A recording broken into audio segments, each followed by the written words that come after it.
right, we are continuing our series of teacher voices. And with us today is Kim Adams. She is a seventh grade math teacher, I believe, at Greenbrier Middle. How are you? How are you managing during this crisis?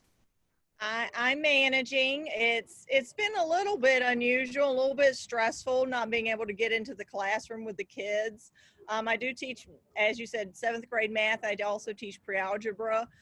Math is one of those subjects that's very hands-on, and you kind of need to be with them, especially when they're middle schoolers doing this. So trying to get it done online's been unusual, to say the least. Yeah, I can imagine.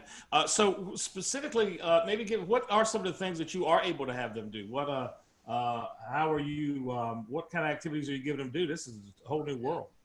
Well, we're using Google Classroom. So I'm posting all the lessons through Google Classroom. It's been a challenge because we have some really solid lessons that are in the classroom. So we're trying to create or find comparable online activities that can be done through Google Classroom, where it's, all online, where they can go in and do a digital activity, whether it's a digital drag and drop activity or a digital, just some type of lesson where they can do it digitally. But again, whatever we do digitally, we've also got to have an online comparable component for those kids that don't have access to it. So it's been a little interesting. Yeah, one of the things that I'm finding in talking to teachers is, I guess it makes sense. Really, every kid is in a different situation at home, both Yes. time-wise and technology-wise. What have you found to be a challenge in that way?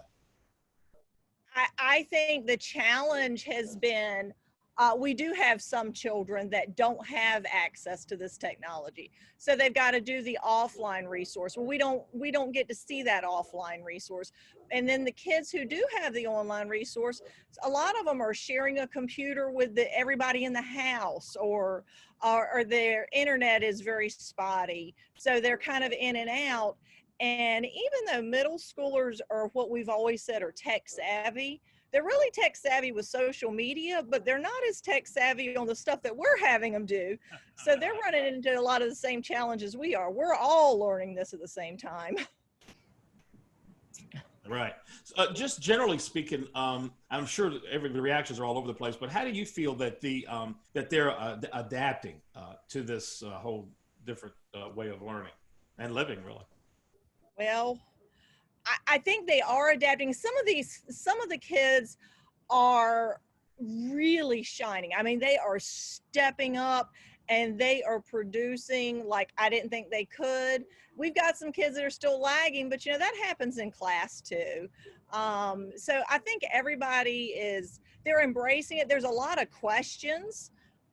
So we're getting a lot of questions. Well, we're getting a lot of questions from parents too.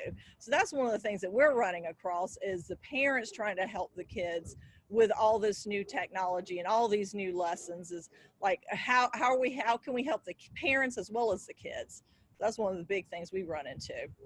Right. Yeah. I imagine that is a lot. I'm sure you talk to parents a lot anyway, but it's a whole new world because parents are having to. I mean, they're becoming teachers in a way, or teacher assistants.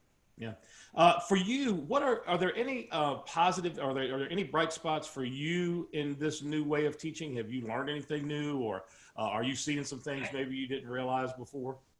I'm learning everything new. I mean, I've used Google Classroom, but it was just one of those extra things I had learned did in the classroom as an extra activity. I'm learning everything new. I'm learning about things that I didn't even know existed. And talk about trial by fire. Man, because I'm not the most tech savvy person. And so in addition to me learning these new things and trying to integrate these new things and trying to create online activities from some of my offline things that are really good and trying to make them work for the kids, and then I'm having to explain to them how to do it after I've just 5 minutes ago learned how myself. That's been interesting, but it's been good. It's been good because this is the wave of the future. We know it's the wave of the future with technology, whether we are in class or online. So we need to know these things. And I know that. And this has really, really been an eye opener for me.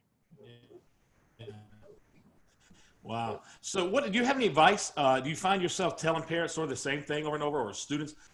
What's Yeah. some advice you might have for students or parents? Um, always ask the question. Don't feel like there's a dumb question to ask with this because it's all new for all of us. Be patient. Be patient with us as teachers since we've just done this and we're just now learning it. But also realize that when we're posting these things, we're probably posting a lot of different ways to get there. Don't be afraid to go through it. Don't, please take that extra few minutes to read through everything that we have done, but so that way it can clarify stuff for you also, in addition to asking us, because we are trying to deliver all of our information as many different ways as we can so that everybody can understand it. Yeah. Wow. Well, that is very good advice. And Kim, I appreciate your time. I know you're busy. I'm gonna let you get back to your busy schedule, even though you seem to be by the beach there. There's no rest for the weary, as they say, regardless of where you are. So I'll let you get back to your schedule. But I really appreciate your time, and I want you to know that the parents and students and the people in the community are very much appreciative of the work that you're doing. Thank you very much. All right. Thanks, Kim. Stay well.